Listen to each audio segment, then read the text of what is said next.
of the Chamber of Commerce, and we're pleased to be hosting the All Candidates meeting this evening. Everybody's received an agenda, I hope, as they came in. If not, we can easily get you one that outlines how things will go this evening.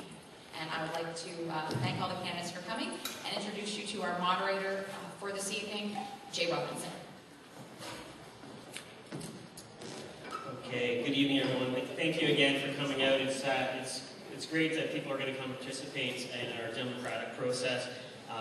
These candidates, all candidates meetings are vital in that it does provide a forum for the general public to access their potential politicians at the provincial level. We're going to go over a few rules here tonight, as well as I'd like to make notes that Bree and Jaylene will be with the Chamber.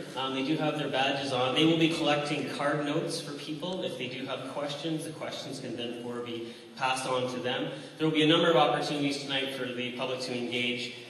From about 8:15 to 8:45, there will be a mic. We do have our 5 candidates here to answer the questions that come to them. On the backs of your programs, they have 4 questions that have been pre-vetted to them. Each candidate will be given a 2-minute introduction that they will be allowed to come up and speak their mind based on their positions. After that point, the candidates will be given 90 seconds to respond to their questions. Should a rebuttal come, that rebuttal can be formed of 30 to 45 seconds. We do have Mark Holmes here from Northumberland today. He is going to be the timekeeper. Now, if everyone can sort of see, Mark will be raising his hand when there are approximately 30 seconds left in your question. If not, rebuttal 15 seconds left. I would ask that I won't be terse and curt and cut you off, but I would ask that you respect that everybody here is involved in a time frame, and we want to respect our friends and family. We're going to rotate the answers, so each candidate will be given a chance to respond first to a question. By all means, if I make a mistake, please remind me that, hey, I'm first this one. I don't want to have any mistakes happen. I would also ask that you do respect the questions at hand and try and stick to your speaking points or candidates. And from that point on, basically, decorum is something that is maybe duly missed in some politics these days. So I'd like to say to both the audience and the members that we'd like to try and all be nice and play nice together tonight. I am here on behalf of the Port Open District Chamber of Commerce and would like to thank everybody for coming out. And on that point, I think we'll be ready to start our opening remarks. Candidates, are you ready to start with our opening remarks? Judy Torrie, representing the Green Party, Rinaldi, representing the Liberal Party, Mees, representing the New Democratic Party, Rob Milligan, the Progressive Conservatives, and Richard Rieger is here tonight representing an independent vote for the Government of Ontario's Provincial Parliament. At this point,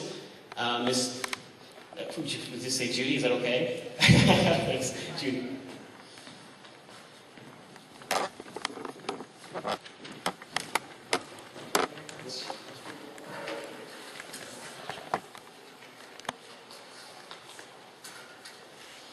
Good evening, and thank you all for coming tonight. You obviously care about democracy, and it's wonderful to see you here. My name is Judy Torrie. I'm the candidate for the Green Party of Ontario. I'm also the deputy leader of the Green Party, and I have been a resident of Cobourg when we moved back here about 8 years ago to look after my husband's mother. I've been an environmental consultant for 30 years, and I have sat on a number of organizations, the Ontario International Corporation, and I was on the advisory committee for the first complete and only complete State of the Environment report for Canada. There are many green people among us here tonight, people who care about the life support system of this planet, people who understand that without a healthy environment, we don't have a healthy population and we don't have a healthy economy. It's what supports us all. And that's why if you vote for the Green Party, you will have a party that cares about these things more than any other party. And we will make things happen. We'll be taxing pollution, and we will be lifting taxes on the creative side of society so that your personal income taxes and your small business taxes go down. Was that a warning? 30 seconds, thanks. But besides being green, we're also much more than that. And I want you to take time and look at our platform and perhaps hear the other policies we have on education and healthcare and in transparent government and building strong communities. Thank you.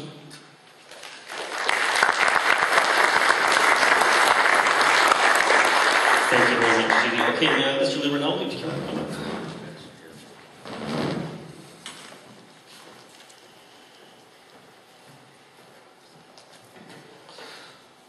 Well, thank you very much, and I believe you do exist out there. When you're up here with the lights, we really don't see you, but I think you're there. Anyways, thank you for the Chamber for hosting this event and for all of you for coming out tonight. I think this is very, very important to democracy. So I want to thank you all for participating. So I've been your MPP for the last 8 years, and I spent 12 years prior to that on the municipal side of things in the community of Brighton, and I enjoyed all those 20 years. I know your town quite well. I've had the opportunity to work closely with your town leaders for the last 8 years. Port Hope has seen some over 17 million provincial funding since 2003 to help with a lot of infrastructure. Mainly water. Your town was under water orders from the Ministry of the Environment, and we wanted to avoid another water tragedy. Your MTO office at the Chamber was slated to be closed. I worked closely with Wendy Giroux at that time, and we kept that service open. Not only did we open it, but we also extended to a full OHIP card replacement center. We want to talk about the driver test center. You remember when Mr. Hudak closed the doors in your driver test center? You wanted those services back. I heard loud and clear, I brought the driver test center right here back to Port Hope. And let's talk about healthcare. And your Port Hope Hospital, it was one of the 28 hospitals Mr. Hudak closed when he was parliamentary assistant to the Minister of Health. You told me loud and clear you wanted healthcare back in Port Hope. I brought it back, the Port Hope Community Health Center. We've asked Mr. Hudak what he thinks of Community Health Center. Up to today, he's ignoring to answer this question. So I am worried. There's a huge investment. I just came out of the health center with Minister Deb Matthews. Thank you. Deb is still invested very much in your CHC, and I'm still invested in your CHC, but you see, Mr. Hudak, it's not where to be seen. I was here with my colleagues is that time? 5 seconds. I was here with my colleagues around Christmas to help the Drive Smear By campaign that you were faced with, and I was proud to do it. Thank you very much, and look forward to your questions.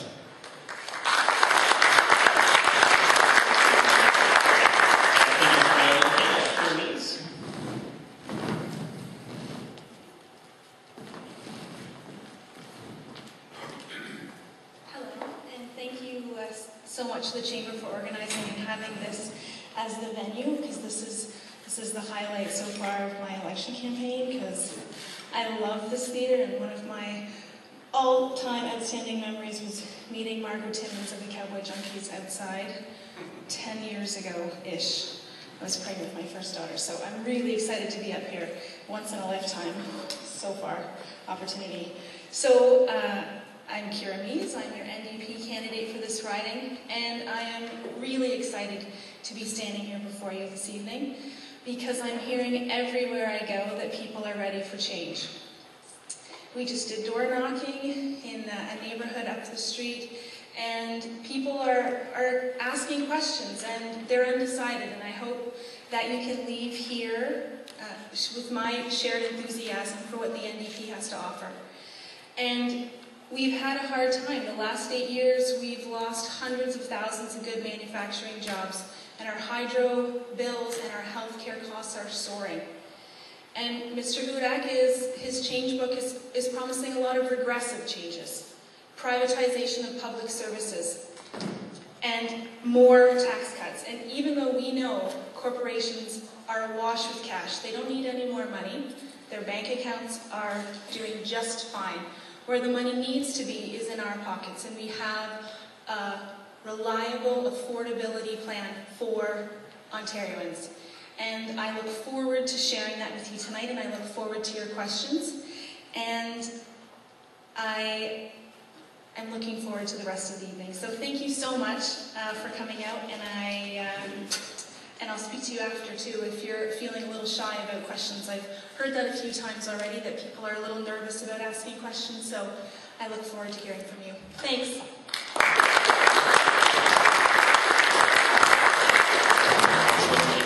Okay, Mr. Rob Milligan.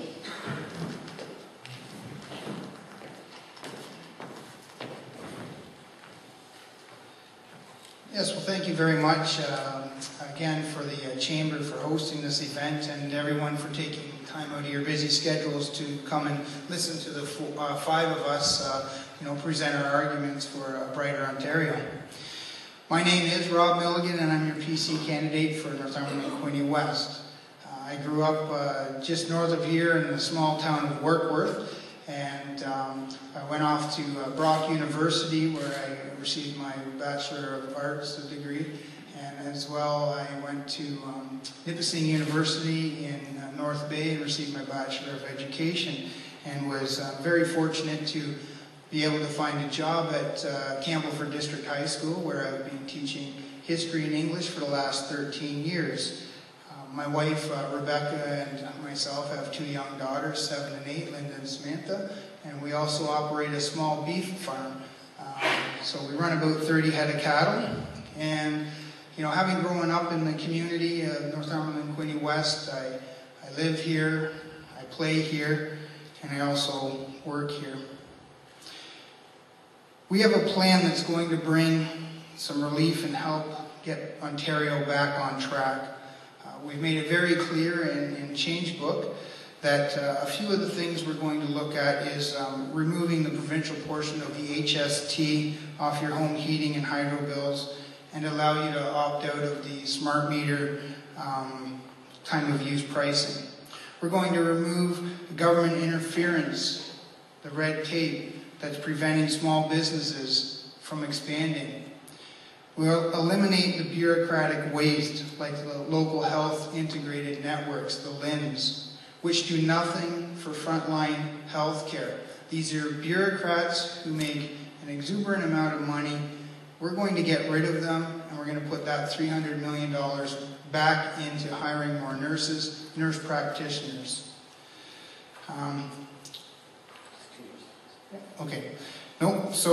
Families in Ontario are struggling, and we need change, and a vote for Rob Milligan will bring that positive change that we need. Thank you very much. Okay, Mr. Rieger will come up and representing an independent vote. Well, thank you very much, all. Can everybody hear me in the back row, I hope? No nods in the negative? Okay, great. My name is Richard Rieger, and I thought, well, this time out we're going to cause a little bit of kerfuffle in the normal same old polling by being an independent representative. Now, some of you may be wondering, what does that mean, and what does that entail as being a potentially elected representative at our legislature?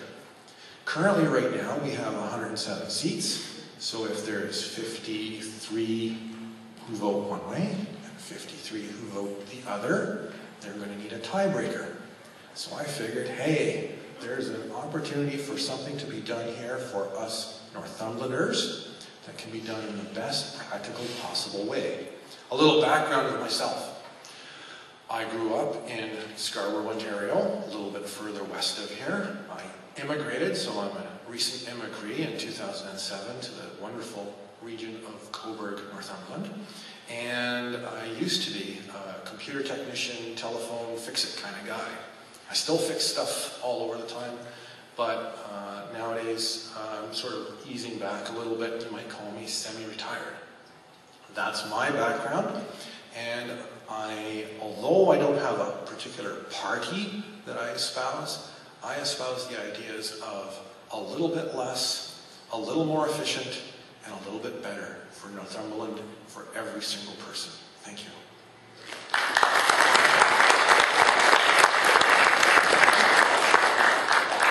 Okay, thank you very much, Mr. Rieger. Okay, so what I would like to do is shuffle a little bit of the questions. Since you have your prepared questions, the four of them, we will start with the first question, and then what I'd like to do is shuffle in some of the questions from the audience, and then follow up with question number 2, 3, and 4, etc. Just to give you guys a little bit of a break and let the audience participate a bit as well. So, starting with Judy, if you would like to come up or speak from there, it's by all means. I'll read the question for the audience. So, the high price volatility of conventional carbon-based fuels creates economic uncertainty and drives up the cost of doing business in Ontario. How does your party plan to strengthen the long-term stability and competitiveness of Ontario's energy system? You do have 2 minutes to answer that question. Is it on? Yes, great. We will be facing rising energy prices at the pump, in the grocery store, and in our utility bills. Already we know that in the next 20 years the cost of electricity is going up about 4% per year. Heating oil and gasoline and natural gas are all going to climb. We want to make sure that we have affordable energy bills and a safe and reliable energy supply and an efficient transportation system. And we're going to do that by making conservation the key to our future. Instead of cutting taxes and HST, which only leaves you down the road with the same leaky house and the inefficient car, we're going to provide incentives for both cars and for your homes. The details are in our platform. We're also going to produce a smart grid. Now that means that right now we're losing about 10% of the transmission capacity in transmission electricity. And by setting up a smart grid, the electricity doesn't have to travel as far, but it means we have to upgrade our system, which we have to do anyway. By upgrading it, we won't have to be producing more transmission lines. We'll make the existing ones work better. So that's another part of our platform. A third part is that we are going to make smart meters work for you. Smart meters can be used as a baseline from which you can start conserving and being paid to conserve, so that if your electricity energy use drops below what your baseline is, you will be paid for that. And there are already this market in place in Ontario, but we're going to make it much more fulsome. And I'm not sure if I can see. Has my time run out? Just now. Thank you very much. Yeah. Lou, by all means. Same question, if you would. Hello? We're on. So to answer the question, I think most important is the Ontario Liberals have a long-term energy plan, which we unveiled just this year. Dr. David Suzuki endorsed our clean energy plan. So looking forward, where we've come from, we are no longer buying energy from the U.S. We built large portions of 5,000 kilometers of transmission lines, and that helped do away with brownouts, which we had back in 2002. And the biggest Ontario blackout, there hasn't been any of that around. We're providing families with a 10% reduction in their hydro bill since April 1st. We made Ontario a leader in wind and solar power generation, with the largest wind farm in Canada, with the largest solar farm in the world. We have the first North American feed-in tariff to help us deal with renewables. So to quote, as I mentioned a minute ago, to quote David Suzuki, basically this is what he said: "This is a great plan. Any party would be foolish to talk or abandon it." David Suzuki called the PC scheme to scrap our clean energy plan absolute insanity. So as we move forward, these are the initiatives that we go forward that's creating an enormous amount of jobs in Ontario. And I heard for a few pennies that the leader of the opposition said we'd rather scrap jobs. I'm not so sure that's the direction that we as Ontarians. We've come a long way, and we need to keep on going forward. Thank you. Thank you very much. Ms. Keys? So I'm sorry. Is it on? Oh, I was looking for the on switch. Excuse me. So, first things first, I think for all of us, when we're talking about the high volatility of carbon-based fuels, I think we need to address the price of gasoline at the pumps. You know, the energy that we use getting to and from our work, and when we live rurally, you know, it's we have to drive to our work and to our other commitments. And so the NDP wants to give the Ontario Energy Board the ability to set a weekly ceiling on the cost of gas, the way they regulate natural gas, because we all know what it's like to wake up to a double-digit jump at the pumps, and that's just not, it's not fair that we're getting gouged like this. And the other way, in terms of making gasoline more affordable, is taking 1% of the HST off annually. And in terms of energy production, the most affordable energy is the energy that we don't need to produce. So we want to offer Ontarians affordable ways to make their energy consumption go down. So we're going to have retrofit grants so that you can upgrade your home, your windows, and your insulation. And the hope is that you can save around $700 from your $2,000 annual heating costs. And that's going to be a huge savings into your pocket. And obviously it's necessary to review energy plans for the future. We need to look at better ways, better ways of generating power. So along with energy efficiency and conservation, we need to look at renewable energy. But as we invest in renewable energy, the NDP will focus on having those projects be publicly owned so that those benefits will come back to all of us. Thank you. Thank you very much. Mr. Milligan. Yes, thank you. Obviously, energy is key to Ontario's recovery and also attracting new industry, not just to Ontario, but Northumberland and Quinte West, and with that, obviously, jobs. So it's a very good question, and we've made it very clear that we need a mix. Now, nuclear currently makes up 50% of the electricity produced, and we're going to make sure that there's a reasonable and measured approach to energy. Obviously, under Dalton McGuinty currently with the microfit program, it was a social policy. It wasn't an economically feasible implementation. I mean, it just doesn't make sense to pay a producer 80.3 cents a kilowatt hour and turn around and charge the consumer 8 cents. I mean, who has to pick up the tab for that? So what we're saying is we're going to honor the existing contracts, but we're going to get rid of the microfit program, which doesn't work. Also, we're going to not bring in a carbon tax like the Liberals have been musing about. David Levesque obviously has retracted, but he says, he said it twice, that a carbon tax is on the table. And what this is going to do is hit you, each and every family in Northumberland and Quinte West, with another $500 a year. We just can't afford this type of mismanagement in the energy sector. So this is what we're looking at. And also, as Mr. Rinaldi pointed out, we have a surplus of electricity. So, because we've lost over 300,000 manufacturing jobs. Thank you, sir. Mr. Rieger, same question. Hello? You have to rent a mic. Is this better? Perfect. Very good. Okay, now. There are a couple of components about the energy question that I'd like to address as an independent candidate where I would stand. Right now, we do not have new oil finds in Ontario. If anyone knows of an oil well that's sprung up in the last 10 years, I'd like to know about it. We do have the ability, though, to have our own solar farms, our own wind farms, our own water farms. But unfortunately, our government of the day still hasn't quite got the idea of how to make the best with what we have.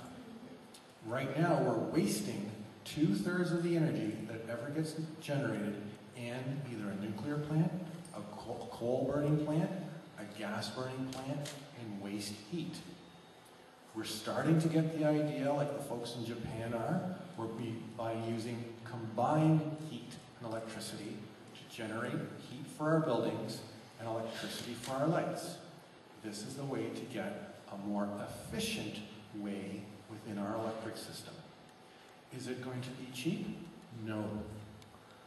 10 cent a kilowatt hour electricity is long gone. $1 a liter of gasoline is long gone. The best thing that we can hope for is achieve improvements in efficiency. Coal is dirty, natural gas is clean, but it does create carbon dioxide. So a natural blend is to have well-forested areas that absorb the carbon dioxide, peaker plants where the intermittent peaks are shaved off, and long-term hydroelectric plants for our base load. That is the best way forward. Thank you very much. Excellent, thank you very much. Okay, I'd just like to also maybe reiterate. It's very important. So that type of trade happens on a regular basis. Not only do Ontario sometimes have to pay for some to take our excess energy, other jurisdictions pay Ontario when we use some of their excess energy, and it's a rotating factor.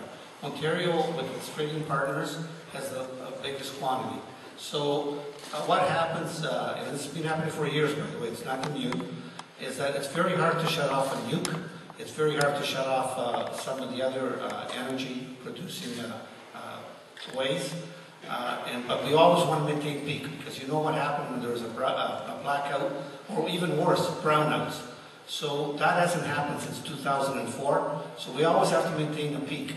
And so whenever there's that excess, which it happens on the spur of the moment, or only for a certain part of an hour or minutes, then they find people that would need it, or places that would need it, and we send it towards that direction. Is that time to see what that is? Okay. Thank you. There is an opportunity for a 30 to 45 second rebuttal, Mr. Milligan. Yeah, it's, again, it goes back to the simple fact that under Dalton McGuinty, we've lost 300,000 manufacturing jobs. Those factories are the biggest reason why we have a surplus of electricity here in Ontario, right? We need to get those jobs back. I mean, that's why you don't have a brownout or blackouts, because, quite frankly, the factories have shut down. Thank you. Well, we're a little bit short on questions, so I just want to make sure we have time for everybody tonight at this point. What I'm going to do actually is we'll now move on to the next phase, so we'll have a prepared question. I would like to point out that yes, I let Mr. Rinaldi go first and the question from the audience. So Ms. Mees, I'll have you answer the second question on the list of the prepared questions based on the deficit. I will read this question. You will have 2 minutes to answer that question. With Ontario's goals of eliminating the budget deficit threatened by steadily rising healthcare costs, what will your party do to make Ontario's healthcare system sustainable? You do have 2 minutes. Thank you. So, our healthcare problems cannot be solved overnight, and anyone who claims that it's possible is really selling you a song, because we need to do some genuine consultation with patients and physicians and healthcare providers, and we really need to ensure accountability and accessibility across the system. And so the NDP plan is a multifaceted plan that will address a variety of the issues that are plaguing our healthcare system as it stands right now. And we will fund 50 new family healthcare clinics, which will provide round-the-clock care and a variety of healthcare practitioners working together. So nurse practitioners and midwives, so that communities that are underserviced can really have that around-the-clock care that they need. And that's going to take some stress off of overcrowded emergency rooms as well. And we'll address doctor shortages by forgiving the debt of up to 200 physicians who are willing to work in underserviced areas, so that Ontarians who are waiting for a doctor will be able to get one. And something that's really important to me, an issue that I hear all the time, and I used to work in the sector, I worked at a retirement home. I see that we're spending a lot of resources where they don't need to be, and people aren't getting the services that they need.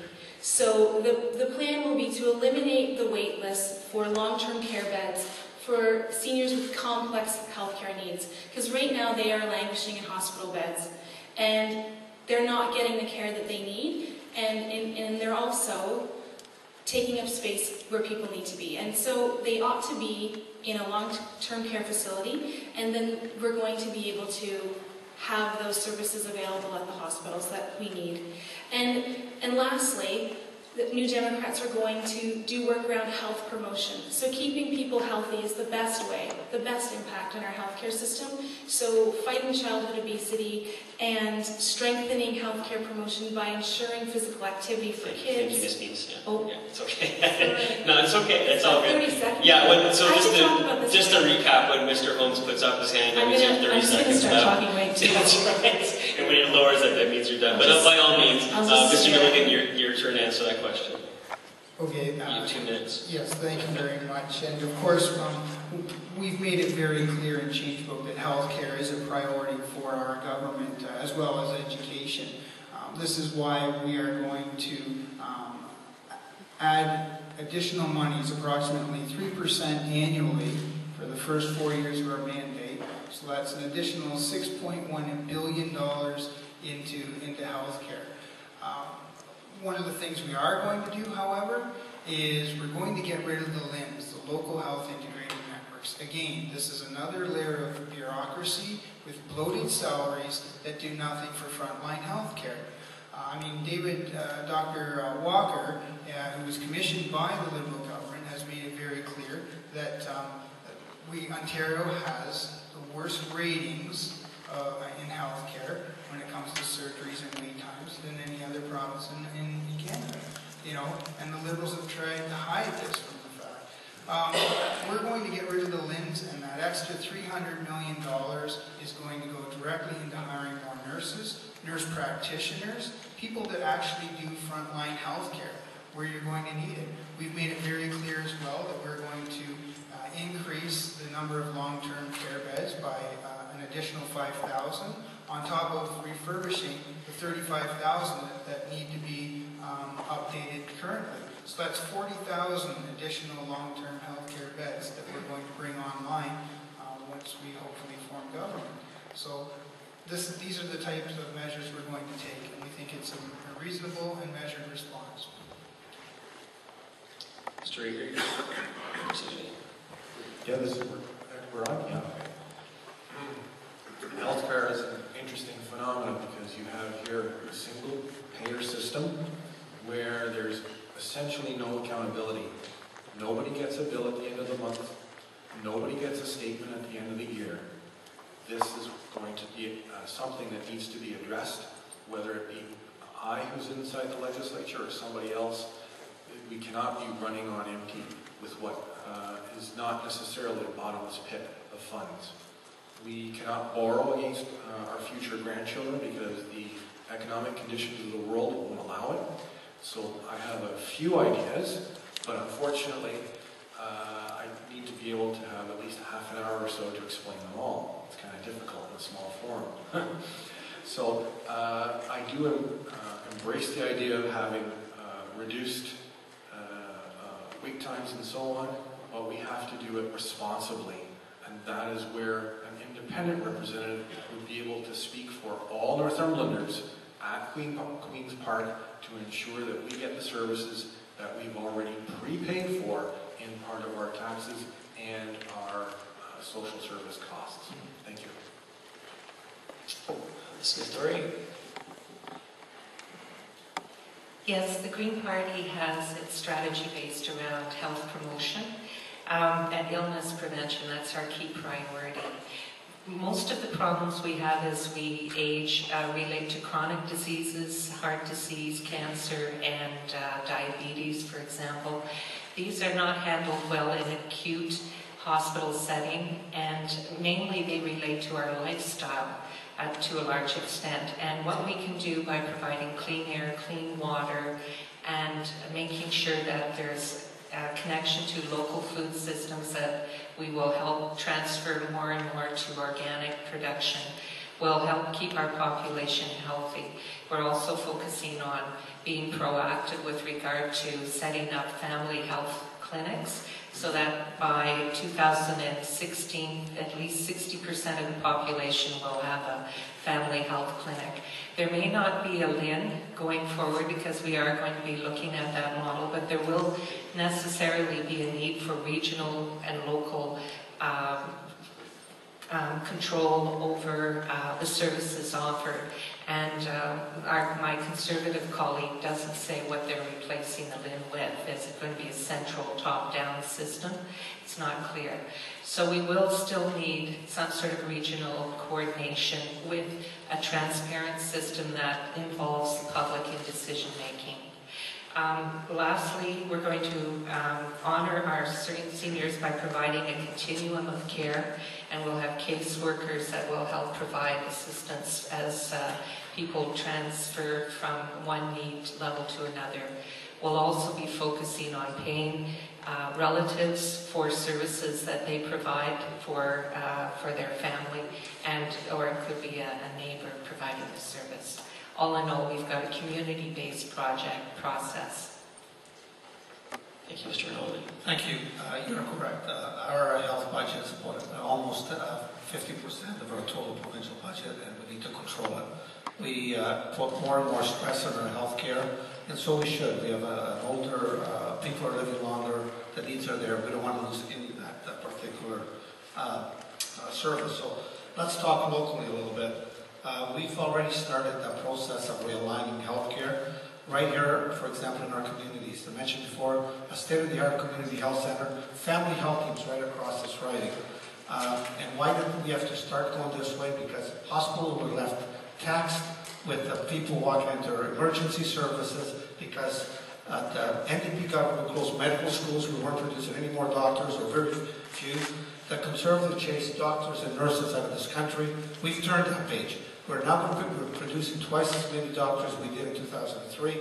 So we've turned that page, and we don't want to go back there. My friend from the Conservative Party, through his, I would call it magic book, is going to give a 3% increase to healthcare spending. We've already done that. We're committed to part of our budget process already. That's in place. So are they really going to increase any of that funding? I would say to you that also I would ask questions that because they're being very, very silent. As a matter of fact, Mr. Hudak will not answer what his future plans are for Community Health Center. And you have a state-of-the-art one here that I just came from, and he has not committed. So is that one of those services that he's going to look into? As he said, they're going to review it. Same as full-day kindergarten. Mr. Milligan the other night said, well, we're going to take it on right now, but we're going to review it down the road. So is that a service we want to lose because they do have a $14 billion hole in their plan that they haven't accounted for yet? Thank you.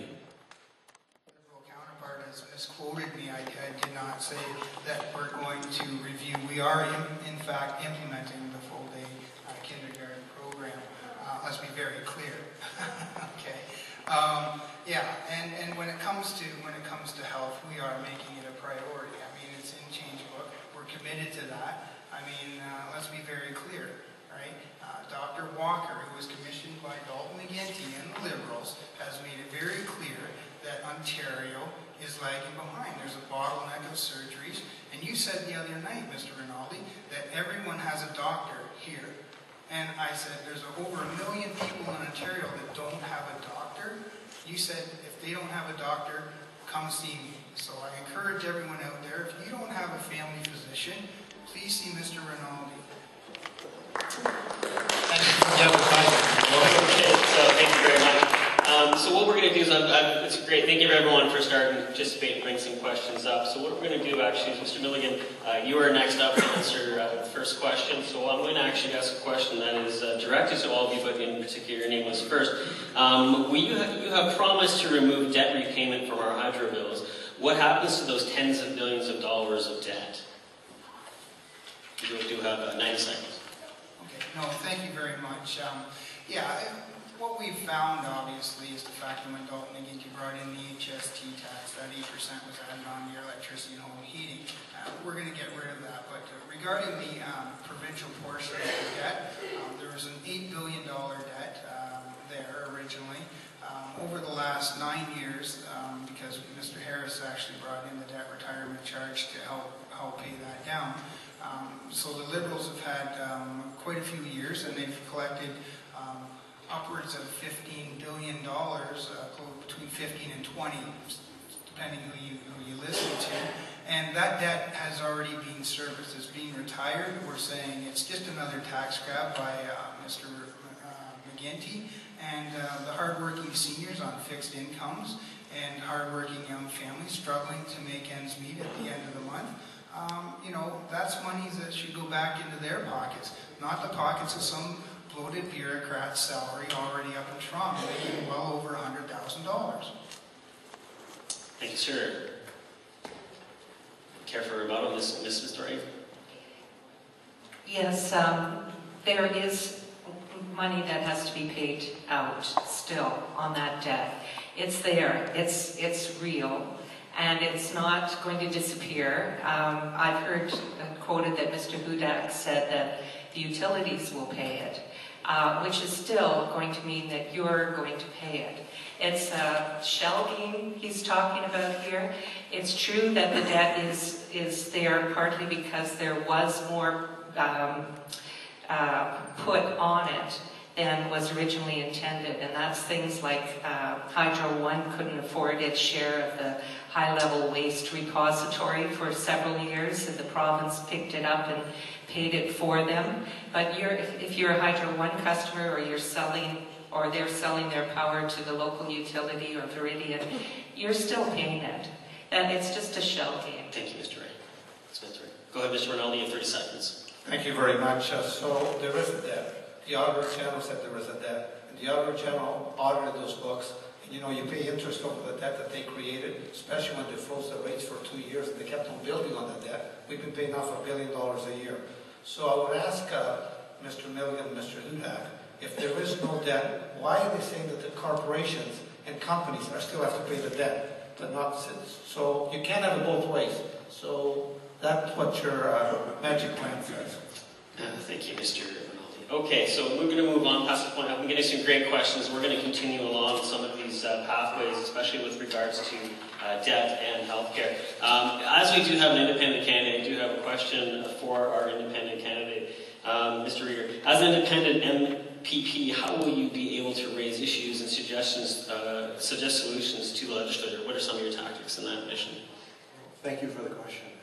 As an independent MPP, the House has the ability to have all the members as in what are called, got to think of the exact wording now, through either committee or through what are called private members' bills and petitions to have actions done on behalf of its residents. This is available to all MPPs. It's not just the government only that can bring forth a petition to the legislature. It's fairly easy to accomplish something. It's just a matter of, is there an impetus to have the House vote that particular way? And as your legislator, in an independent House, I would be able to bring that forth to whichever government, whether it is a minority, a coalition, even a slight majority, might even be able to twist an arm or two out of them too, although that's a little bit of a longer sell. The ability of an MPP is somewhat hampered, though, because of what is now the existing party dogma. That makes it difficult for new ideas to be brought forth into the House, but together with your input, we can make change happen together. Thank you. Excellent, thank you very much. Okay, moving right along, actually, what is not having their credentials recognized in Ontario? Wouldn't more doctors help our own health system? Yes, they would, and I think that's part of parcel of what we're planning to do.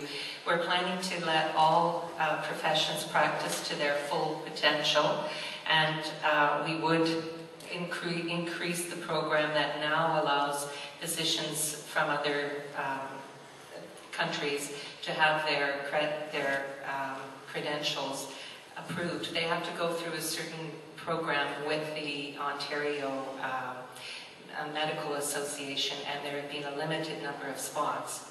So that's, we would increase those spots and bring more people online. Thank you, Mr. Rinaldi. Well, thank you very much. It's a very, very good question. So in Ontario, we have one of the best quality healthcare systems anywhere in North America. We want to keep it that way. So we want to make sure that when doctors come to Canada, to Ontario, to practice their skills, we want to make sure they meet those standards. So OMA regulates that particular process. But here's what we've done in the last few years. Instead of having those folks drive cabs for 5-6 years until they get to Ontario credentials, we allow them to work side by side, whether it's an emergency room or whether it's in the family health team in the community health center, along with already Ontario trained professionals, so they can get those skills that they're required in Ontario. We've doubled, in order to accommodate them, we doubled the number of spaces at universities for them to get their credentials, and that is already happening. We're going to keep on going down that road. Thank you. Ms. Mees. Thank you.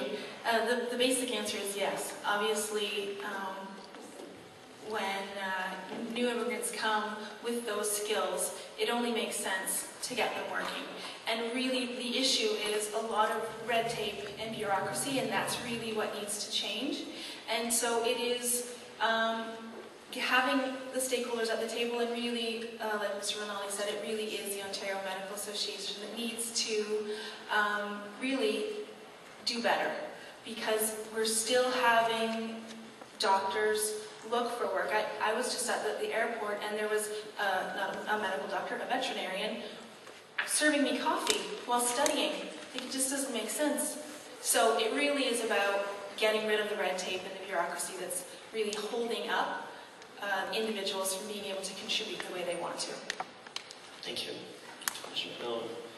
Yes, I mean, obviously I agree with my counterparts here that, these are highly skilled individuals, but we also want to maintain that our standards are also met. And as Kira mentioned, we need to do a better job, and part of the problem is the bureaucracy. We're going to work and make sure that these individuals do come online, because again, we're making healthcare a priority for Ontarians. Thank you, Mr. Rieger. The doctor shortage was created due to a supply deficiency from 4 years earlier. Our universities had a problem with filling those slots to be able to graduate competent doctors at the end of the line. Now our education system is being challenged with the idea that a foreign doctor might have less credentials than what would be generated here. That's an interesting proposition, because now we're saying to them, well, wait a minute, here it is that we have doctors who are trained in Ontario, and they can't get jobs either sometimes, and they have to wind up driving cab as well. So here's the plan. As an independent candidate, I would make sure that for every position that is out there, for being either in the medical field, that there is an apprenticeship skills track, that anyone who wishes to join into that track would get the same opportunity. And that's the way to go forward, so that we have a sufficient number of people in the slots, in the pipeline, to not have a supply shortage as we did several years ago. Thank you. Excellent. Did you guys like that? Did that work okay, Fred? So in the effort to try and make sure it's all fairsies up here, we do have about 10 minutes per stage question. So I'm going to go on to I'll read the question. Population growth and traffic increases are putting severe strain on Ontario's transportation infrastructure. The introduction of new road, rail, and bus services along the most used corridors would foster greater economic opportunities across the entire province. If elected, how would your party meet the transportation needs of residents, industry, and tourism in our region? Well, thank you very much for the question. It is a very important question. But before I answer that, I just want to make a quick comment that within that time frame, for the challenge that Mr. Milligan put forward me, that if anybody needs a doctor, I just came to mind. I just came from the CHC just up the road. They've just hired a new doctor, which will take up maybe up to 1,000 patients now. They do have some there already. So I really, if anybody needs a doctor, call the community health center that we built 4 years ago, and they'll take on more patients. Okay, thank you. So, plug for CHC. yes. So, infrastructure. Since 2003, we've invested almost $11 billion in public transit in Ontario as a whole. We've doubled the investment in infrastructure for roads and bridges, twice as much as the previous two governments put together in 8 years. So let's talk about on the move forward, what we're going to do. As you know, you probably heard by now that I've made a commitment that if we're fortunate enough to fill this position after October the 6th, I'll be advocating for a GO bus to come somewhere between Cobourg and Port Hope that will connect with Oshawa. It goes to Newcastle now and it goes to Peterborough. It already started some work prior to the election. To be honest with you, not very far, and I plan to commit to do that, same as I did to commit with the driver test center and community health center after the hospital was gone. So we've also invested an enormous amount of money. For example, since we formed government, now we have 6 lanes going to Cobourg. In the meantime, we're also working along the rest of the stretch. They did some work at the Brighton Bridge a couple of years ago to accommodate 6 lanes. And if you've been to Trenton, the work on the bridge over the river, it's been made ready for 6 lanes, and that work's been going on. So we intend to keep that 401 corridor even more accessible. Thank you. Excellent. Ms. Mees. Partnering with municipalities, the NDP plans to make transit more affordable for all of us because the plan will have a freeze in transit fares in return for the government funding half of the transit costs outside of the fare box. So this will be a $375 million investment, and it will obviously was going to free up some funding so that municipalities will be able to make the capital investments and expansions that they're interested in. And we understand that the municipalities need a predictable long-term support, and we are going to do this in a few ways. We're going to make the provincial gas tax allocation permanent, and we have a plan for a $35 billion infrastructure program over 3 years so that municipalities will be able to plan for and complete those infrastructure projects that they want to, and knowing that they have the sustainable funding opportunity. And we're also going to fund improvements for cycling infrastructure. It was nice to drive into Port Hope today and see the welcome cyclist sign. So, and that's something that's obviously gets rid of a little bit of congestion, but it's also a big attractor for the town. And we all know that tourism is a huge, huge driver. You could see it on the streets this weekend with people at the Jazz Festival and all the fishermen in the water. I mean, it was amazing to see. And so, and we also want to really bring more people to the tourism locally. And so we're going to eliminate the vehicle fees and the walk-in permits at provincial parks, and replace that funding so that the parks can continue to be an affordable, attractive draw for this area. And he's got one finger up, so you're going to have to wait for my last point. No, go ahead. Finish it. Really? Yeah. Oh, you're so generous. Well, we're trying to be Pharisees. Oh, I like Pharisees. So, quickly, I'll just say that we all know that strong, resilient local economies are really important, and so lowering the small business tax is a way to help small business, and rewarding businesses for taking that risk and creating a full-time position. So there will be a tax credit available for that. So that's another way that we can support local economies and make our municipalities stronger. Thanks. Mr. Milligan, you get 137 seconds.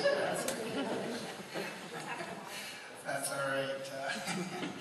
Yeah, I mean, obviously roads and bridges and water and sewer are key, and to the municipalities and to the function of sustaining and promoting tourism and industry.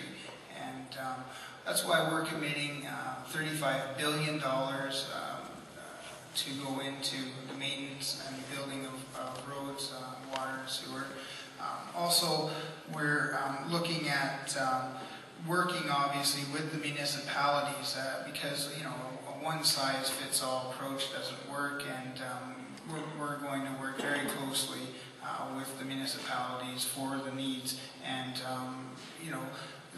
municipalities obviously have the foresight and the groundwork in into what their local communities need in order to attract industry to their communities. And you know, the traffic congestion, you know, is another thing. The longer people are having to commute or are stuck in traffic, that's time away from, you know, their families, their friends, perhaps volunteering for a committee somewhere. So these are things that we're going to work with.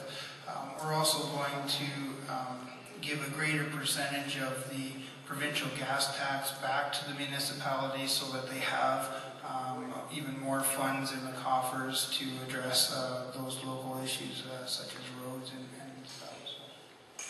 Thanks, sir. Mr. Rieger? Thank you. Very good question about transportation, especially considering the fact that we have 3 different jurisdictions slicing up the proverbial gas-taxed pie. We've got the federals who decide about what happens on our railroads. They decide what happens with the bus lines in between cities. They decide what is happening with our bridges. That's a different jurisdiction that I have to work with. I would work well with the partners at the federal level and at the municipal level to ensure that things get integrated together. The name of the game is no longer bigger, faster, how quickly we can get there. It's a matter of efficiency. I'd regularly drive at 80 kilometers or less on an 80K posted highway. I wind up using 20% less fuel because I wind up doing things responsibly. I wind up being able to use less wear and tear on a vehicle, whether it be a long distance one like my current Honda, or my short distance electric bicycle. Now, I don't know about you, but I know we have an electric, a bike path between Port Hope and Cobourg that's only usable mostly during the summertime, not a very efficient use of resources. The best way to have something is where it's integrated between the various counties, such as Warkworth, Campbellford, Quinte West, Brighton, Cremah. Is that Crammy? Okay, sorry. I haven't used that town name too often, so I must apologize. Crammy and also Port Hope and Cobourg. An integrated system would be able to allow you to take the train to Oshawa, the bus from Oshawa, all the way over to Trenton, Crammy again, yes, and also further on to Belleville and Kingston. These are some of the ideas that I have as part of a plan to make sure that we're able to go forward together on a clean, efficient way of getting from A to B. Thank you. Yes, sir. Ms. Torrie. Well, as your Green Party representative, I'm going to approach this problem as our party does by first looking at the Planning Act to make our communities more livable with complete roads. That means that it's safe for pedestrians, for bicycles, for cars, for other vehicles, so that we have a plan in the beginning that allows everyone access to get around the city. By doing that, we boost local economies, we improve air quality, we reduce fuel use, and we create more pleasant communities. When you allow for full, complete use of the road system, so they're good for pedestrians and cyclists and cars, there's an economic boost to communities, and you'll find that they become thriving Main Street economies. And as you notice in areas where pedestrians and cyclists have more freedom. We're going to create a $2 million fund for municipalities to invest in these safe roads and active transportation and complete streets. We're going to invest $400 million to help you get around more efficiently if you're a commuter. Right now, there's over $3 billion lost a year in productivity due to gridlock in the Toronto or the GTA area. We're also going to increase economic incentives for fuel-efficient and electric vehicles. Their manufacturers are lagging behind technology, and we're going to offer more choice by requiring manufacturers to meet higher mileage standards. And we're going to also encourage that by a $1,000 credit for the most efficient car, of the 10% of cars in the market. and a $1,000 fee, extra fee on the most inefficient cars as a disincentive to buy them. We're going to raise tailpipe emission standards over the next 25 years to encourage a market for more fuel efficient and clean vehicles. And lastly, we're going to encourage the vehicles to work with the smart grid system so that electric cars are plugged in at night and we have a more efficient energy system. Thank you very much. Okay, excellent. I just want to take one point. Is there a show of hands of people who are going to actually come up and speak at the microphone and ask questions? I just want to get a count. 1, 2, 3, 4. Okay, so we are. That's a great question for an MPPer. It's really at the heart of what we are and who we are. And it's one of those situations where it always seems like a great idea to get the private sector on board and pay, and then it doesn't seem like a great plan when you have an endless lease that you never own the building, you never own the hospital, and it's often what happens is those services in there are contracted out, and it's just not a reliable way to go forward. We need to keep our health care public. It needs to be that way so that it can be transparent, it can be accountable. And obviously work needs to be done, but it is imperative that we keep our health care publicly owned. Thank you very much. Okay, moving right along. I'd actually like, Mr. Milligan, this question is actually for you in particular, but at the same time, if people would like to do a rebuttal to it. I've heard a little bit about crime and punishment in this election. Please tell me about your party's plans to help make our communities safer. 90 seconds. Yeah, thanks.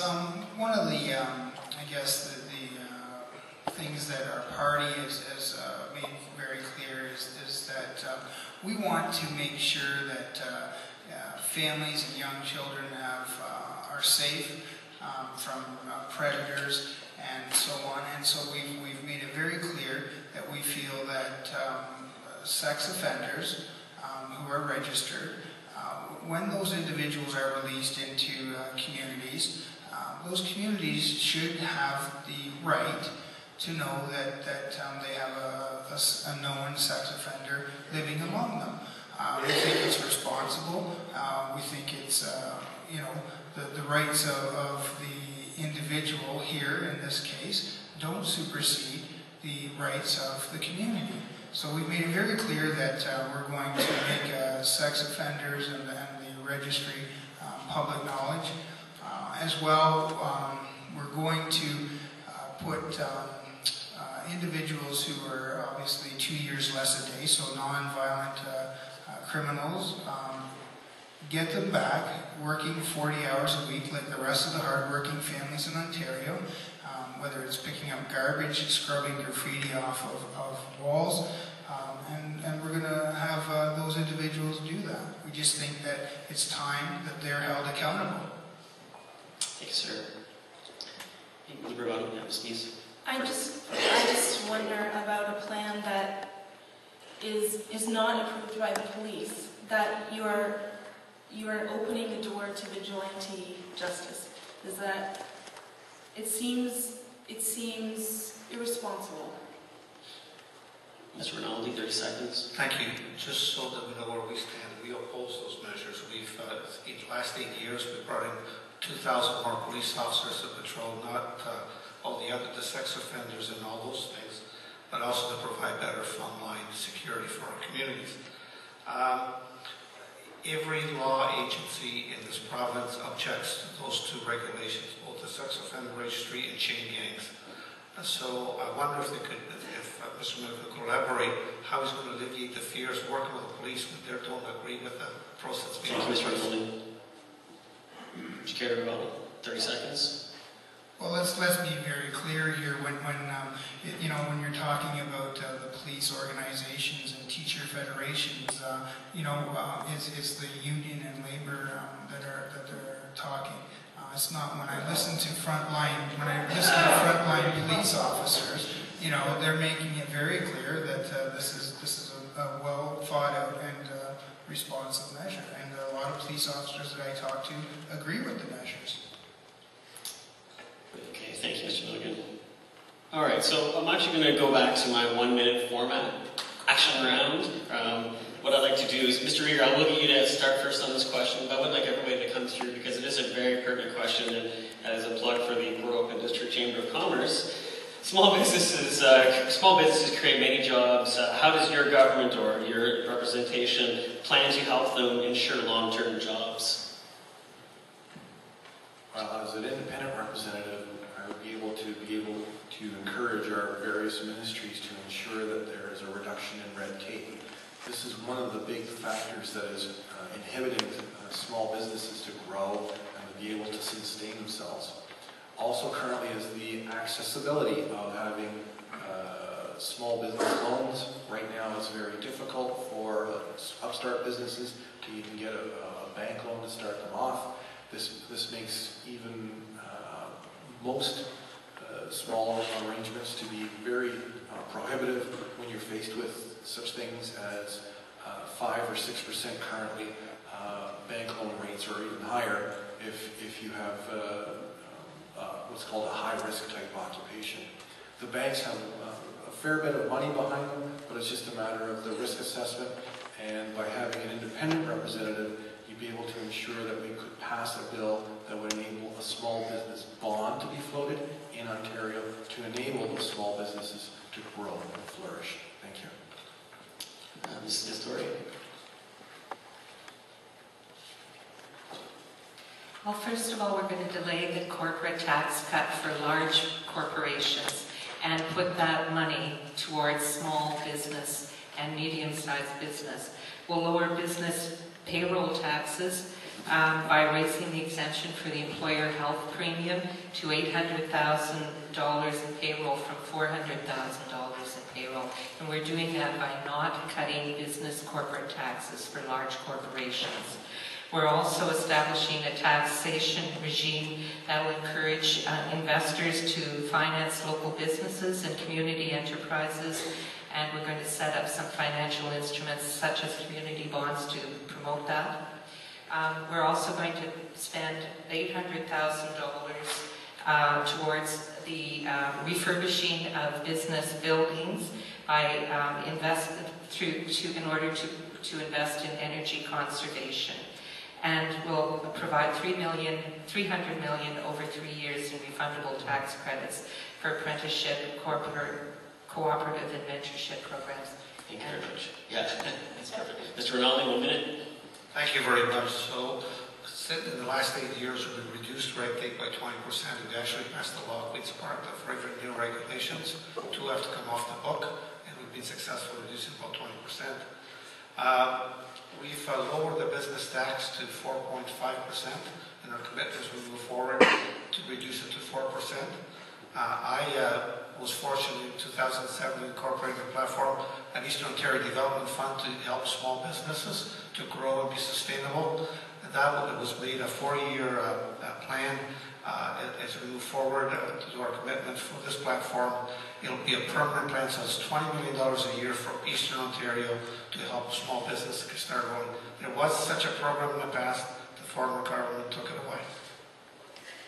Ms. Mees, 1 minute. Thank you. Entrepreneurs and small businesses are really at the heart of our economy. They employ thousands and thousands of Ontarians, and it's really important that they are able to weather economic hard times. And so the NDP is going to lower the small business tax, and the job credit that I mentioned before will be for creating new full-time positions. And the other option in terms of a tax credit will be for small businesses that choose to invest in their businesses, so buying machinery and also by investing in their staff. So doing skills development training, they'll be able to have a 10% tax credit. So those are all ways they're going to be able to strengthen their business and improve our economy. Thank you very much. Mr. Milligan, 1 minute. Yes, obviously small businesses are the key to the recovery of Ontario's economic stability. And to get us back on track, we're going to be the best friends that small businesses have ever had. And one of the things we're going to do is bring in the Small Business Bill of Rights. Now, what this actually does, there's a few things in here, but two which are key, is one, we're going to reduce government interference of the expansion of small businesses by 30%. When I go around and I listen to what small businesses have to say, they're saying, they're overregulated, they'd like to. The other thing is the apprenticeship ratio. Right now we have a 3-to-1 ratio, 3 journeymen to 1 apprentice. We're going to make that a 1-to-1 ratio. I've heard extensively from plumbers, electricians who could easily hire 3-4 individuals, but they can't legally, and so we're going to make it a 1-to-1, and that's going to create over 200,000 new jobs in Ontario. Okay, thank you very much. Excellent. Will government struggle to deliver the range of services necessary to accelerate regional economic development? How will your party act to alleviate the pressures facing municipal governments? Well, first of all, we're going to continue the uploading that was downloaded during the Harris government. It's the uploading of costs to the municipality. Of only 2/3 of that has been uploaded, but there's still a third left to upload, and our Conservative colleague, they're not doing that. So municipal budgets will be hard to plan without knowing, as we go, to have a government or a party that constantly tears out what's already being established, makes it very hard for municipalities to plan. We're also going to find ways for municipalities to save. As I mentioned, the municipal funds. We're going to also use the revenues we get from raising water taking licenses and gravel taking licenses. We're quintupling them right now to make sure you have money. So there'll be over 200 million in each case that will go towards municipalities. Our policies are to find ways of increasing revenue, mainly from pollution and resource waste, that will cover the costs of the policies, that will increase our communities to make them stronger and take off the pressure on individuals to lower their taxes. Thank you very much. Mr. Rinaldi, 2 minutes. Thank you. So we're going to continue the upload, and for those folks that are not familiar, is that when we form government, we form a strong partnership with all the municipalities of Ontario to come up with a plan to upload services, frankly, when I was Mayor of Brighton, we didn't deserve. But we've agreed with municipalities, a mutual agreement, that those services will be uploaded. 2/3 were uploaded up to now. There's another third to go, another $500 million. So if that's where to stop today, if Mr. Hudak would form government, he made it very, very clear. I was there in London at the Association of Municipalities, Terry Jim, that he would stop that uploading. What would that mean for the property taxpayers of Port Hope? If they wanted to keep Port Hope, wanted to maintain the services, roughly about $600 a year added to your property taxes. And those are the numbers confirmed by the Ministry of Finance.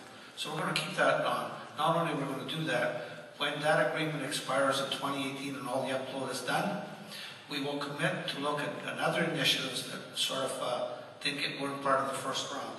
And we're going to continue that. The other important thing we're going to do is we're going to keep on creating jobs. For example, here in Port Hope, we helped Chrysler and General Motors through their hard time to give them a hand up. They've repaid all their loan, and what happened out of that? Collins and Aikman, I'm not sure what they're called right now, they're able to save 320 jobs. And those are tax-paid citizens right here in the community that are keeping our communities vibrant. Thank you. Thank you, Mr. Rinaldi. It's CPK. Just to let you know. CPK. There you go. Ms. Mees. Thank you. So firstly, I'm going to disagree with the premise of the question because the idea of wages soaring is not what I'm hearing when I'm meeting people on a day-to-day basis during this election. I'm hearing from people everywhere I go that they're having a really hard time making ends meet. And I heard recently that a study that says more than 60 people are living paycheck to paycheck. So I think that's something we need to think about when we're considering this. 60%, is that what I said? 60. 60% of people paycheck to paycheck. So the gap from the rich to poor is growing all the time, and the working poor is the bulk of our society in some cases, and it's really important to consider that. And I have mentioned already some of the ways that the NDP wants to work with municipalities to ensure a steady economic development. Things like reliable funding streams for infrastructure projects and sharing the cost of transit systems. And along with my colleagues here, we are going to continue with the upload of services, such as the cost of things like social assistance and court security costs that were downloaded. So we're going to continue with that uploading back to the provincial costs so that the municipalities will be free from that burden. Thank you very much. Mr. Milligan, 2 minutes. Okay, yes. We are also committed to help the municipalities in this situation by giving them, we've set aside, again, $35 billion for infrastructure, road, water, sewer, maintenance, etc. So those monies are earmarked for the municipalities to help them. As well, we're looking at a greater portion of the provincial gas tax going back into the coffers of the local municipalities to help alleviate some of the local concerns that need to be addressed at the municipal level. One of the things that we've heard extensively from municipal councils is the fact that when you look at the sunshine list, for instance, it's people making over $100,000 a year. It's tripled under Dalton McGuinty, and it's not even the fact that the number of people have tripled. It's the fact that the salaries themselves, if you ever are able to get a hold of the sunshine list, the disparity between one year to the next and the income of individuals is quite daunting. And so we're going to, we've heard from the municipalities that the arbitration system is broken, and this is one of the main reasons why municipalities are having a difficult time balancing their budgets. So we're going to fix the arbitration system. Thank you very much, sir. Mr. Rieger.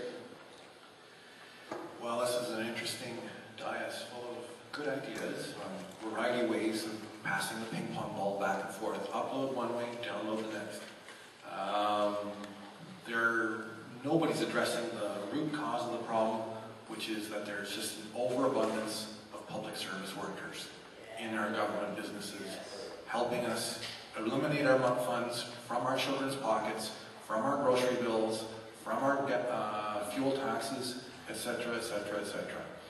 It's very hard as an ordinary citizen to say, let this continue, whether it be tacked on to the municipal property tax or tacked on to what used to be a corporate blended federal and provincial income tax system. It now has been changed, and now they're ping-ponging it back up to where it used to be being a provincially run business. That's not a good way to have things going, because the municipalities don't know which way it's going to come 4 years down the road. As an independent representative, though, I would advocate for what you want to have happen, whether it be additional taxes on income taxes for the rich, sustenance taxes for consumption, LCBO taxes and beer taxes at our local beverage facilities. Those are things that you need to decide which you'd like to have done.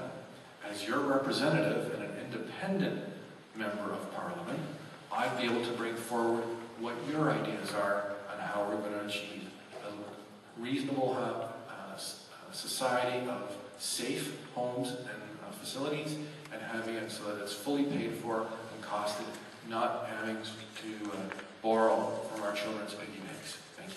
Thank you, sir. Excellent. Okay, we've done well. We've got through our standard questions as we were phrased for tonight, and everyone knew what was coming. Now, we do have the open mic, if you will, portion of the evening. If I could actually have the people who are going to come down, just come sit here in order of appearance, if you will, at the front row, so I can sort of count out the amount of minutes we'd like to get through. I think I would like to have the standard question be a 90-second response at this point. There will be room for rebuttal should someone want to step in. And I would also remind people that to keep us economic trade agreement that is going into its last round of negotiations. negotiations between Canada's federal and provincial government and the European Union. I would like to know what your position is on the proposed privatization of the municipal public sectors like water treatment plants, healthcare, education, and social services that would then be delivered by the European Union's multinational corporations. Is this a question for all candidates? Yes. Then? Okay, so if we could have 1 minute per candidate then, please. We'll start with Rieger and go back then. How about that, to be fair?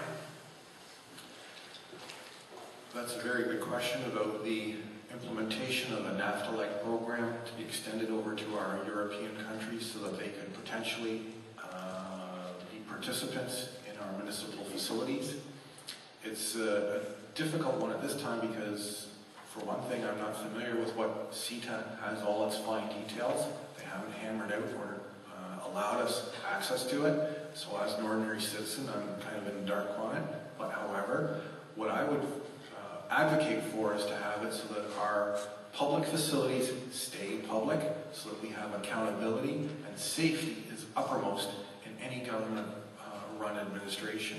Now, whether the capital costs are somehow fronted by a private enterprise, for example, water treatment plants, etc., new infrastructure facilities, that's a different matter, and that's part of the P3 scenario. So I welcome the opportunity to be able to preside and be able to bring Northumberlanders' views for which way they prefer to have their infrastructure utilities maintained.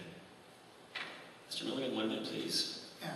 Well, obviously, with something such as this, we have to work with the municipalities, listen to their concerns, the province as a whole, what's best for Ontario, and as a nation, what's best for Canada. So I think we have to bring all parties to the table. We have to listen very carefully to the concerns of our citizens, as well as the experts in those areas and fields. So, I mean, collectively, we have to look at things like this. Not saying we're going to go forward with this. We just have to wait and see how things unravel, but bring everyone to the table. Thank you, Ms. Mees. The problem is that the table's been private up until now. With this comprehensive economic trade agreement, it's been done in secret, and I think the copies that have been leaked and that I've read a little bit about what they cover, it is astounding the reach that this economic free trade with Europe the impact that it will have. And it's a shame that our federal government and our provincial government have left us in the dark on this. It is a shame that the far-reaching implications for this agreement are astounding. And the fact that they're in the final rounds of discussion about this now and we're just learning about it, and ultimately our water needs to remain a public resource because we cannot trust it to private multinational companies when the safety of our water supply would be in jeopardy. Mr. Rinaldi. Well, thank you for the question, Ms. Magic, and it's a very good question. So here's where the system is, to the best of my ability. It is a federal jurisdiction, world trade. Having said that, I want to give the federal government credit for bringing all the provinces, not just Ontario, as a secondary table to listen and make recommendations. And the Ministry of Environmental and Trade has taken that role up for the province of Ontario. Second to that, contrary to what you say, things have been kept in the dark. Any movement, which is actually, although it's the last round, there's a lot of things that haven't been finalized to put as a last round piece.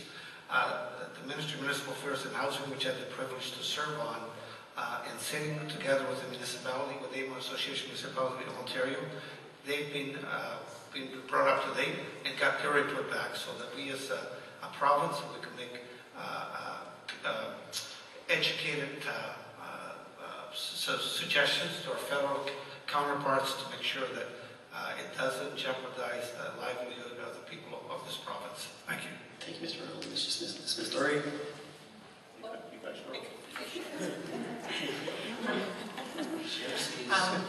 Actually, I regret that the province also has not done more to educate the public. The Council of Canadians has done a tremendous job bringing this issue forward. And if it wasn't for them, I don't think we would know very much at all about the process. One of the ways that it can hurt us as Ontarians is that it can penalize us if there are contracts let to Ontario groups for municipal or provincial projects.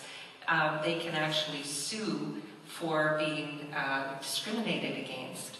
So we enter a marketplace where our own local providers have to compete against European providers.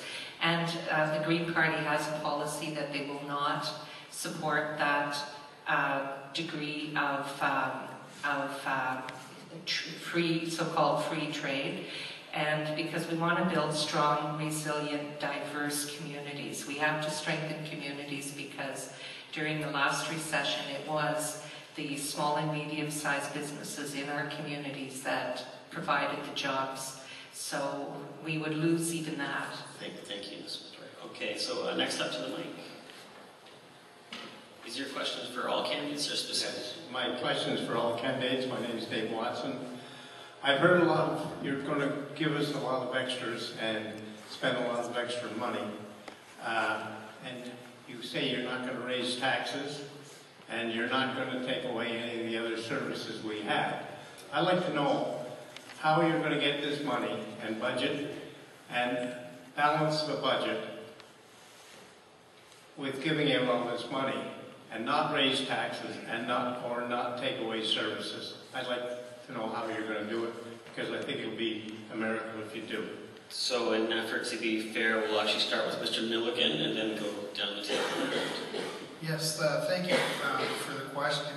And what we're planning to do is take a reasonable and measured approach to both, first and foremost, bringing relief to the hardworking families of this province and seniors on fixed incomes. And that's why you're seeing the HST, the provincial portion off your electricity and home heating. We're going to get rid of that because that was a revenue that didn't exist before, and we have always claimed that we don't have. Ontario doesn't have a revenue problem. What Dalton McGuinty has is a spending problem. So, we're taking these measured accounts, and we're not promising the world. I mean, that's only $275 savings a year, but that $20, $30 we feel is better in your pocket than some bureaucrat up in Toronto. Yeah. Continue. No, we'll continue on. Please continue, Mr. Rieger. Well, I was running out of time. So But, to balance the budget, one of the things we're going to do, again, the apprenticeship for small businesses, the 1-to-1 ratio, that's going to create 200,000 jobs. Once we start getting, people back to work, making money, the revenue for the province is going to come in. And we're not promising to balance the budget in the next 4 years. It's going to take time, right? Okay, Mr. Rieger. Thank you for your question. The debt that we're currently under right now is on the order of $18,000 per person federally. It's about the same amount, $18,000 per person in Ontario provincially. That's a big hole that's going to have to be filled somehow. I don't promise that we can do it miraculously overnight, but I do know that by eliminating waste and mismanagement within our provincial government, we could reduce the amount of spending that is currently being absorbed by useless committees, agencies, bureaus, red tape generating factories, etc. That's the way to go forward. The amount of jobs that we have in Ontario will not be able to be increased appreciably because of the resources, and the manufacturing sector has abandoned Ontario for what has been cheaper labor out of Canada. Unfortunately, that means that they're not going to be coming back very soon. That's not very good, but we still can do an excellent job here in Ontario and make sure that we have things that are made in Ontario, that are competitive to the world marketplace, and are being able to be sold around the world, such as IMAX, which is one of the things that I learned years ago. Thank you. Ms. Smith-Torrie. We're the only party that's committed to reducing the deficit $16 billion in the next 4 years. And we're doing that by creating revenues from areas where we haven't taxed in the past. So there will be a carbon tax, and that carbon tax has already been implemented in BC. It's not the tax they railed up against to remove, it's the one they like, because their personal income tax and small and medium-sized business taxes went down. So we're going to implement a carbon tax to create money, to put more money in your pockets in small business. We're also eliminating waste in terms of water consumption and in aggregates, as I mentioned before. And that money also is going to be used to fund our programs. The other point I wanted to raise is we're also not taking another business tax cut for big businesses. And that money is going to be used for education. By eliminating our deficit in the next 4 years, we'll have $30 billion that would have gone to interest, which is the third highest cost, that will be used for health and education. We're the only party that has a plan. Thank you. Mr. Rinaldi. Well, thank you very much. It's a good question, Dave. So our commitment to move forward to address your question, we're the only party that's made a modest 29 commitments as we move forward, not hundreds. The cost of those commitments, which by the way have been verified by independent folks, is $1.5 billion. How are we going to get that $1.5 billion and cut our deficit, reduce our deficit by 17-18? Is we're reduced already the workforce in the province of Ontario by 5,000 people, and through attrition and restructuring programs. We've done away with a number of agencies or amalgamated agencies to reduce some of the costs, and we're going to keep on doing that and move forward. And of course, the economy, you need to understand that in June alone, although we've got a long way to go, was the biggest job creation in all of North America in the month of June. So the economy is starting to turn around. There's still some bumps, but we feel that we're in a comfortable position. As I said before, it was our platform, it was the only platform that was audited. Okay, Ms. Mees. Sorry, the Greens was also audited. Good, fair play. It's a terrific question, and I'm happy to say that if you read the papers today, our costed plan was released today. The NDP's plan was released today, and some of the ways that we are going to be saving money is saving money on the $1 million a day that's spent on consultants.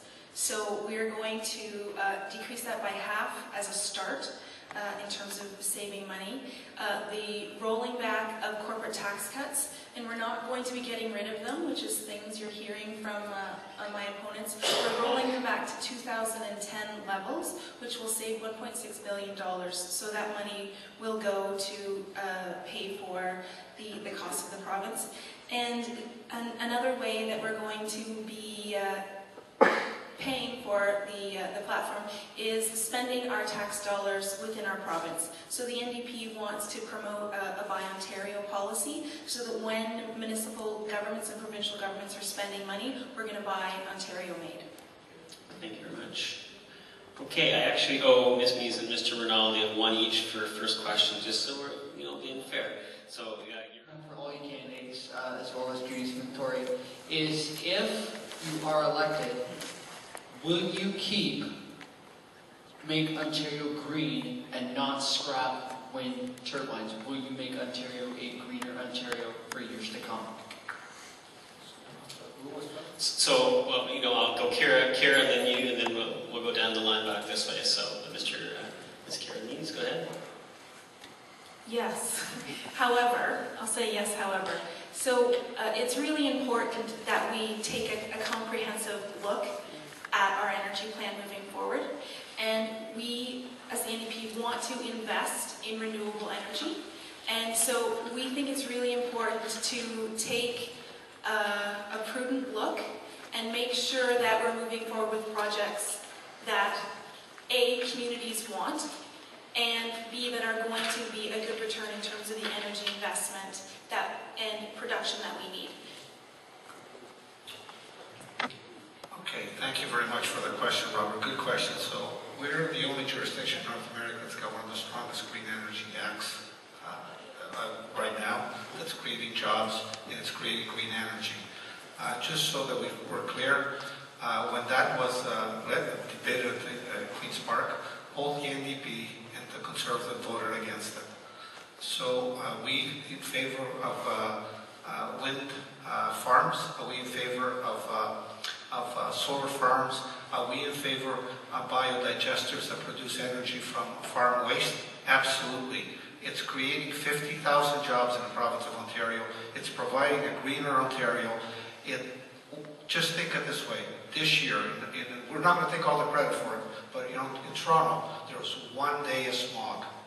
1 day of smog, and we're going to close by 2014 the remaining coal-fired plants. So, thank you for the question. Torrie. Well, we're actually going to, I'm making it up as we go. No, not really. We're actually going to continue down the line and follow through, so the people who answer first respond first. That way it's fair. I think I haven't had a chance to answer last. Okay, well, if you prefer, then by all means. By all means. So, Mr. Rieger. Go ahead. These are all fairsies.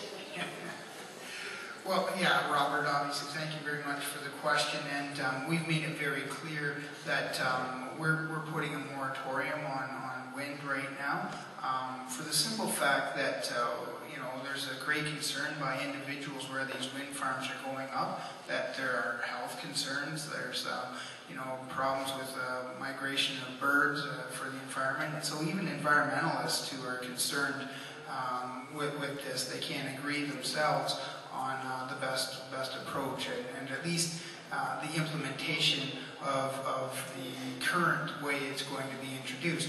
So we're putting a moratorium on that, and until we can get more information. So we're again listening to the people, what they need, and we're going to move forward on that.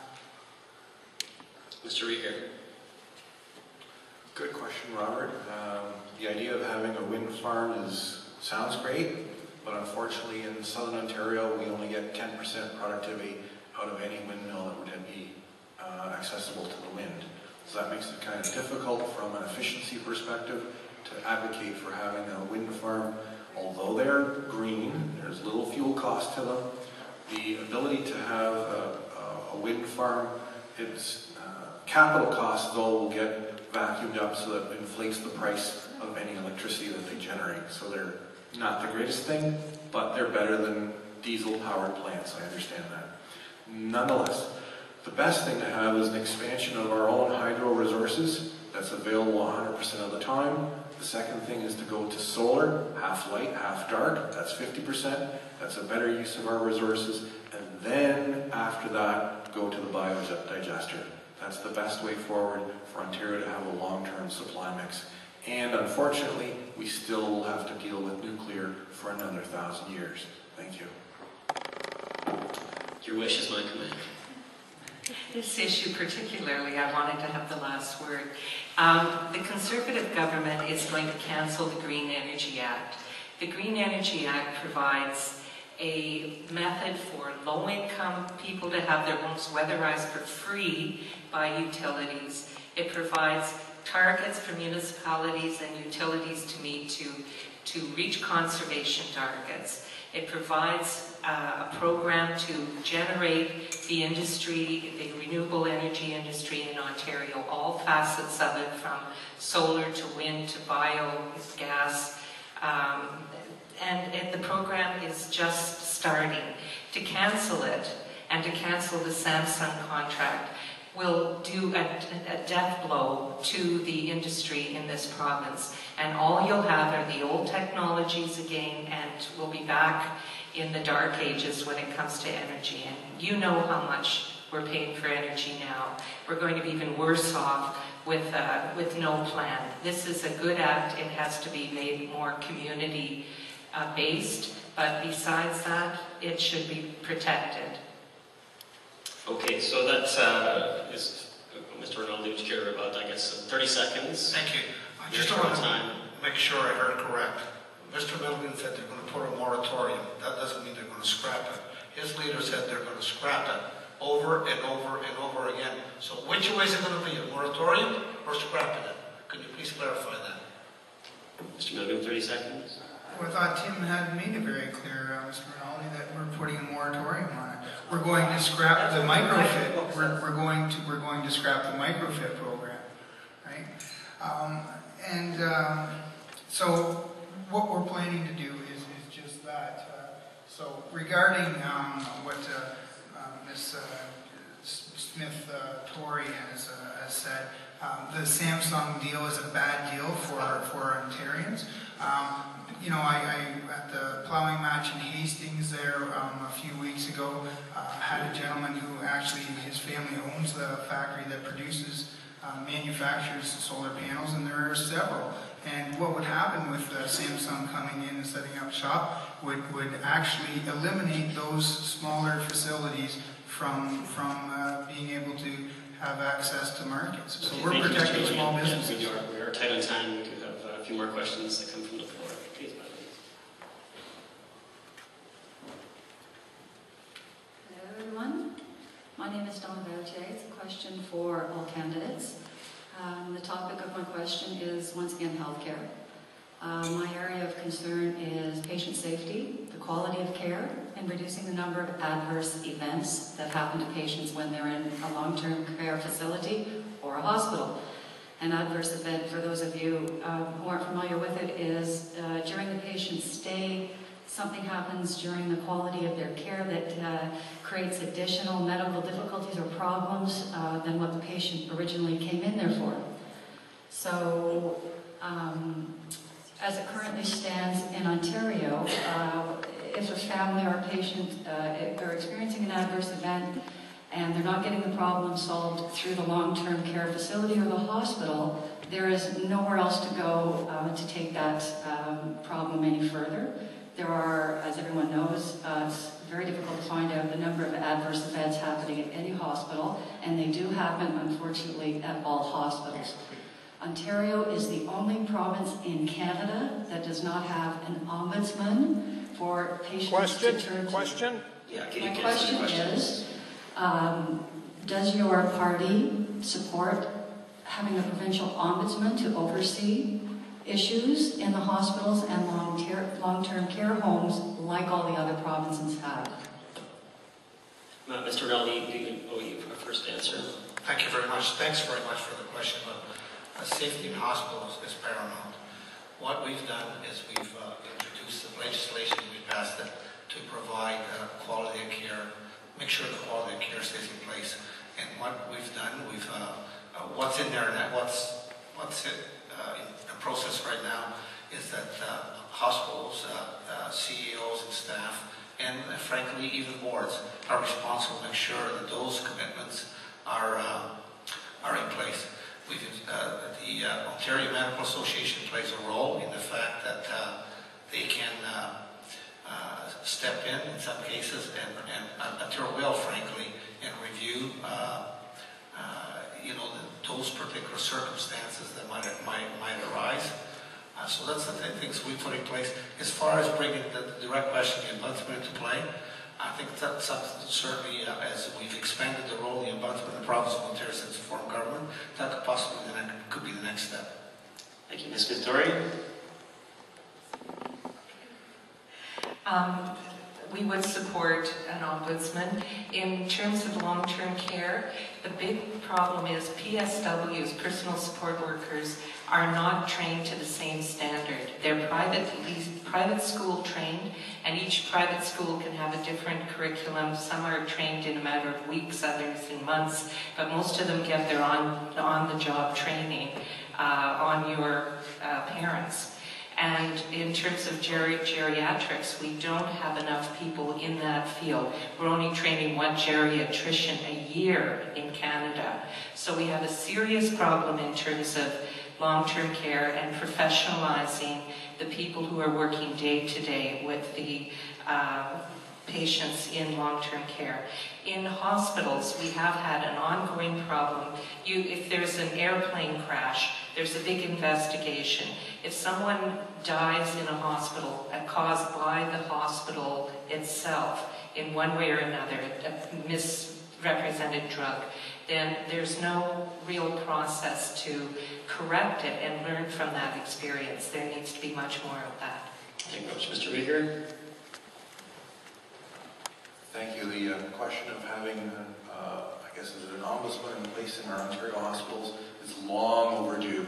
There should be that availability to all residents, not only in the hospital sector, in the education sector, in the social services sector. Time and time again, we've seen it where residents wind up falling through the cracks. There is some mitigating factor that could have been alleviated, but yet legislators such as myself are not aware of what the particular problem is, or for some reason or another, action has not come forward.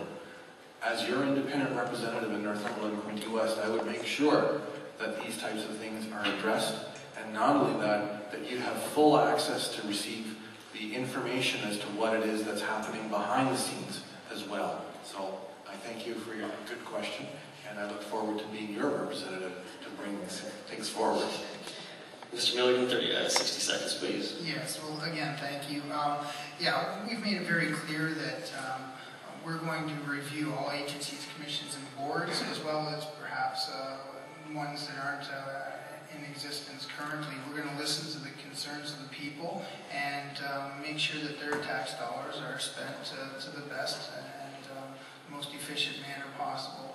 And so, yeah, I mean, that's something that we're probably, I would take to you know, my leader, Tim Jack, and suggest that, you know, we could probably look at something like that. As for long-term care beds, we're going to increase those by 5,000 and refurbish the 35,000. So we're going to bring online another 40,000 long-term care beds. Thank you. Ms. Mees, 60 seconds, please. So let me give you a direct answer to your question. The answer is yes.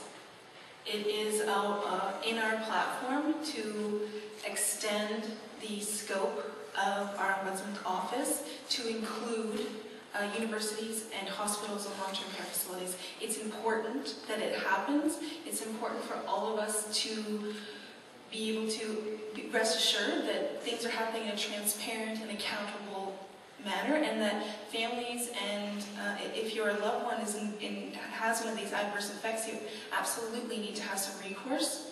And I think it's a simple answer to a great question. Thanks. Okay, so we have a choice here. We have a choice to take one last question and have all candidates answer it. We have our candidates do their closing remarks. We are short on time. I would like to think that the opportunity to have your closing remarks is probably something you're waiting for. We are going to actually post 4 or 5 of these questions that didn't make it into tonight's event on the Chamber Facebook page for our candidates to respond to and for the general public to check. You know, the position is that it is a public forum as well, so you would be mindful that there's a footprint left when you use social media. But at the same time, I do appreciate that one person came here forward. So if we could ask the question, and then if within your closing remarks you would like to answer, you will have 90 seconds, or 2 minutes per, actually, 90 seconds per candidate to answer your closing remarks and or this question here. Yes, good evening. I have one question, and I guess for all candidates. This spring, I went and purchased some products on which I paid an eco-tax. Subsequently, it was withdrawn, and I got my money back from that tax. Just this weekend, I went to the hardware store and bought my paint, so I could paint the garage and keep the place looking decent. And I paid an eco-tax. What I didn't realize, and what I'd like to know from each candidate, how they feel about charging HST on top of the eco-tax. So I not only, I'll pay the eco-tax if there's no way around it, but I begrudge getting my bill being eco-tax on each item, and then to total it, and then an HST on top of it. I'd like to know each candidate how they feel about that. Thank you. Who wants to start? Well, we're all even now, so Pharisees being Pharisees, I think they possibly the incumbent to go first or last. It's your choice, Mr. Rinaldi. I don't care. Okay, go first then. So HST is right now it's a federal jurisdiction. There is an 8%. I want to be very clear of the PST. So when you pay that eco fee, that's to help protect our environment, and is that you would have paid the GST in the past on that particular fee, and the rules that we have together with the federal government that the new HST follows the same rules is the former GST.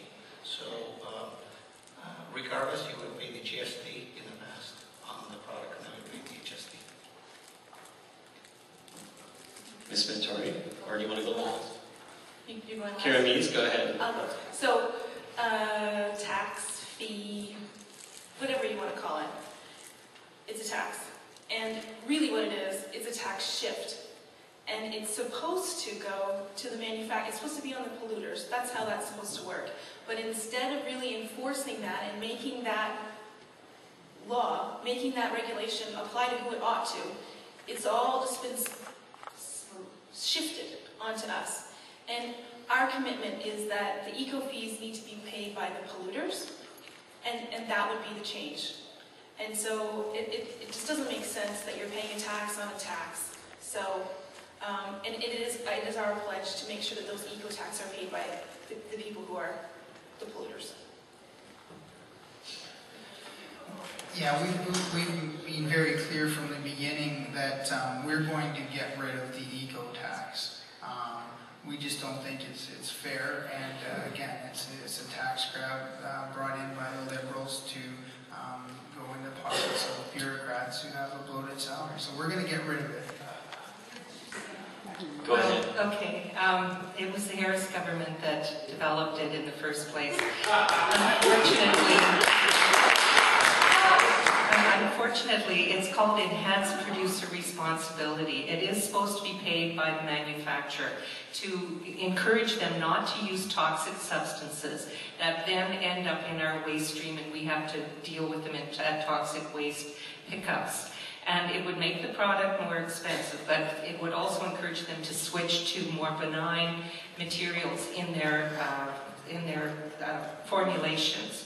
But unfortunately, the way the Conservatives set it up, they let the fox manage the hen house, and they told the producers, you set up the system. So their system was to do an eco fee that went to the consumer, which made no sense because then the manufacturer has no responsibility to change it all.